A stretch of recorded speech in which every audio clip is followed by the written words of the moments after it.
What's up, guys? We're back out here tonight. Last video we broke this front passenger CV axle in my Ranger. Tonight we're gonna pull it out, go return it at the part, or go warranty it at the parts store, come back and put it in. Should be pretty simple. I've only done it like 100 times. So come along.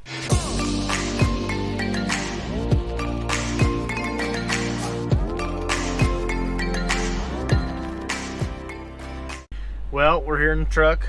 We got the parts in the back. Let's head to the parts store, get a new one.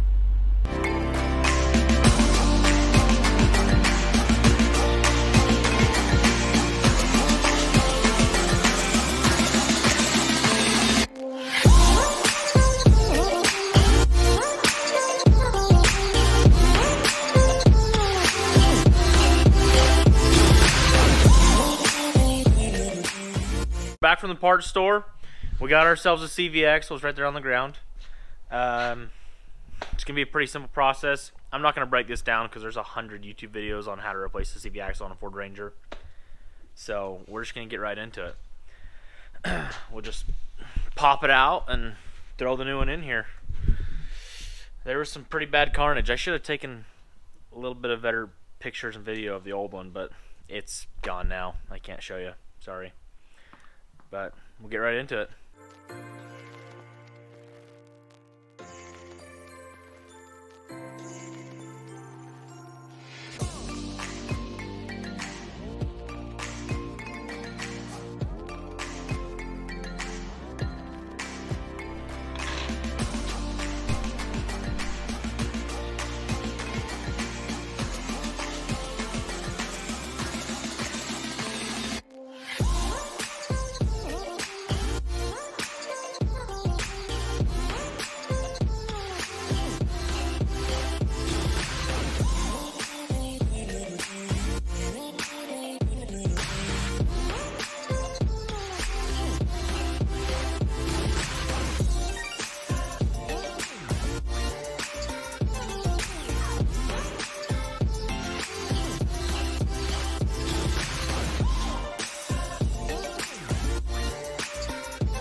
Everyone, me and Brigham have been dating for, what is it, 9 months now? 9 months. And this is the first time that I've ever seen him clean up after himself in the shop. His dad always comes by and cleans up after him. You know I'm not going to put that in the video, Yes, right? you are. I'm not. Yes, you are. I will not, because that's not the truth. That is the truth, babe. It is not. It's the truth. It is not. Well, you guys just saw us finish up putting the axle in this Ford Ranger. Nothing special. Probably did a lot of things wrong. I'm sure I'll hear about it in the comments section. but it works. That's the way I do it. That's the way I've done it several times. So we're just gonna go park this old truck, and we're probably gonna go home and go to bed because it's late. It's 10 o'clock or something like that, right? Mhm. Yeah, maybe go watch an episode of something. Anyway, thanks for watching, guys. Have a good night.